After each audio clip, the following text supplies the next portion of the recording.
வணக்கம் மக்களே, welcome to my YouTube channel. So Anshitha and Vijay Vishal வந்து இன்ஸ்டா அப்டேட்ஸ் வந்து பார்க்கலாம். ஸோ அதுக்கு முன்னாடி ப்ளீஸ் சப்ஸ்கிரைப் பண்ணலாம், சப்ஸ்கிரைப் பண்ணிக்கோங்க, லைக் பட்டனை கிளிக் பண்ணிக்கோங்க. ஸோ அன்ஷிதா வந்து 2-3 விஷயங்கள் பண்ணியிருந்தாங்க. ஸோ என்ன அப்படின்னு பார்த்தீங்கன்னா, ஸோ இந்த விஜய் விஷால் அன்ஷிதா 2 பேருமே வந்து ஈவெண்ட்ஸ் அட்டன் பண்ணிகிட்டு இருக்காங்க. ஸோ அதில் வந்து நிறைய ஃபோட்டோஸ்லாம் வந்திருக்கும். ஸோ அவங்களே வந்து இன்ஸ்டாவில் வந்து போஸ்ட் பண்ணியிருப்பாங்க.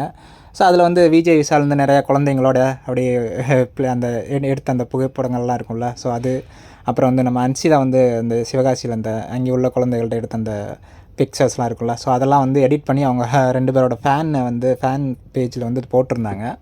ஸோ அதை வந்து நம்ம அன்ஷிதா வந்து அவங்களுடைய இதில் வந்து அதை ஷேர் பண்ணியிருந்தாங்க. ஸோ பார்க்குறதுக்கே நல்லா இருந்தது. அது மட்டும் இல்லாமல் அந்த ஃபேன் பேஜில் வந்து அவங்கள அன்ஷிதாவை டேக் பண்ணி போட்டிருந்தப்போ அந்த வந்து ஒரு லைக் பண்ணிவிட்டு ஒரு லவ் ஹார்ட் சிம்பிள் ஒன்று போட்டிருந்தாங்க அன்ஷிதா. ஸோ அவங்களுக்கு வந்து அது பிடிச்சிருக்கு. ஸோ அந்த 2 பேரோட அந்த பாண்டிங்கை வந்து அவங்களோட ஃபேன்ஸ் வந்து எவ்வளோ செலிப்ரேட் பண்ணுறாங்களோ அது வந்து அவங்க பிடிச்சிருக்கு. ஸோ அதை வந்து அக்னாலேஜ் பண்ணுற விதமாக தான் அதை நான் பார்க்குறேன் ஆக்சுவலாக. ஸோ 2 பேருக்குள்ள பாண்டிங் வந்து நல்லா இருக்குது அப்படின்னு வந்து நல்லாவே தெரியுது. What ever it could be friendship R love, but அந்த பாண்டிங் வந்து நல்லா இருக்குது. அது மட்டும் இல்லாமல் எனக்கு ஞாபகம் வருது என்னென்னா, அந்த பிக் பாஸில் வந்து எல்லோரும் எவிக்ட் ஆகிட்டு திருப்பி வருவாங்கள்ல. ஸோ அப்போ வந்து விஷால் வந்து ரொம்ப மன உடஞ்சிருப்பார். ஸோ அப்போ சத்யா வந்ததுக்கப்புறம் கொஞ்சம் ரிலீஃபாக இருப்பாப்பில்.